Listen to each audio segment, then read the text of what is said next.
Hi, we are Aluna Zapata, Milagros Jaramillo, and Santiago Rojas, and we are going to present Minds of Peace.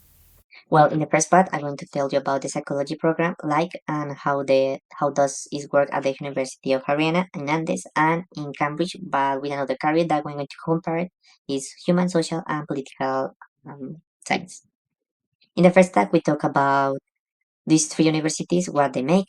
You can see in the graphic in your screens, and of course, Principal Haryana trained a professional in disciplinary and interdisciplinary research and approve their students to clinical, social, educational, and of course have the empathy of the human development to create students that have the freedom to know about aspect about the impact that they will be having the person and of course develop her own.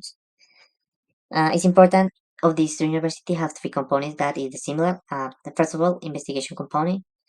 Second one, multidisciplinary. The student will be multitasking, and of course, the psychology of the Haryana will be more qualified to the research.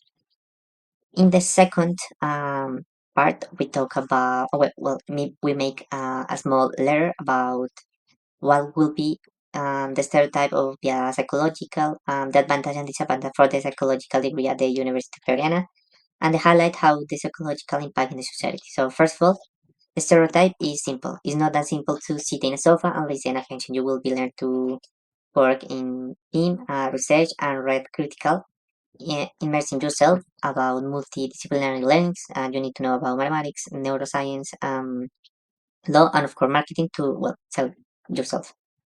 The advantage in Haryana is you will have empathy of human development and of course in clinical and social file.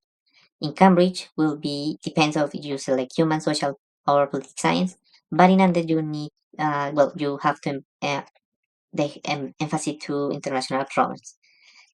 We talk about the prices in Colombia will be like 35,000 bucks, Javier Hernandez, and in Cambridge will be 65,000 plus the house, the food, and everything you will use to live in the UK.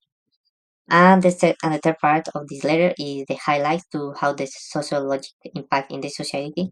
Well, it is important because um, the professional is prepared to contribute the CDGs, is development globals of the UN UN agenda like will be to 2000 to 2030, and it's important because you're going to like I would say to help the people and help the society to understand her environment.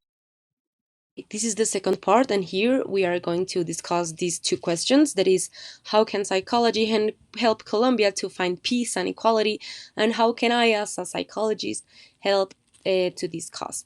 Okay. Um, First of all, we need to say that the psychology is fundamental for peace and equality in Colombia, and the psychology has many branches, and several of them can help with this problem. First of all, we have the clinical psychologist. Is this the one who works through consultations and therapies? They are very necessary in order to overcome traumas and process difficult experiences. Here in Colombia, there are many victims and victimizers who need these to be heard and helped. The second is the educational psychology. To achieve peace and equality in Colombia, it is necessary to know our history. To remember and recall it, we have to be aware of what country we lived and what are our roles in this conflict. And for that, the school is fundamental. We have to tell the story of Colombia in a critical and a political way.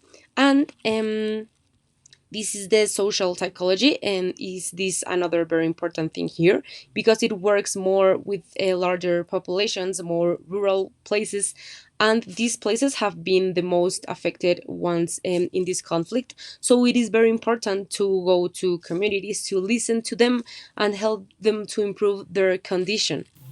Finally, Legal psychology plays a fundamental role in conflict resolution in Colombia, especially through institutions such as the Special Jurisdiction for Peace that helps to understand the motivations and behaviors of the actors involved, facilitating the psychological evaluation of victims and perpetrators. But now, in this order of ideas, I want to talk to you to sum up from the heart of an academic student, and it is that we grow up in a country marked by violence, where conflict has been a constant shadow in our lives.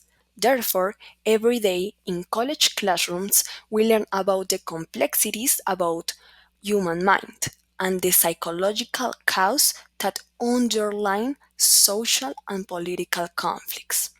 In psychology, we draw inspiration from psychologists who, armed not with weapons but with knowledge, have promoted reconciliation and social justice. Together, we can be agents of change. Together, we can do the difference.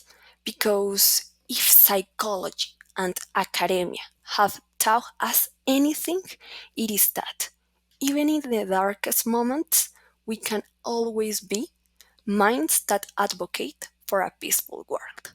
Thank you.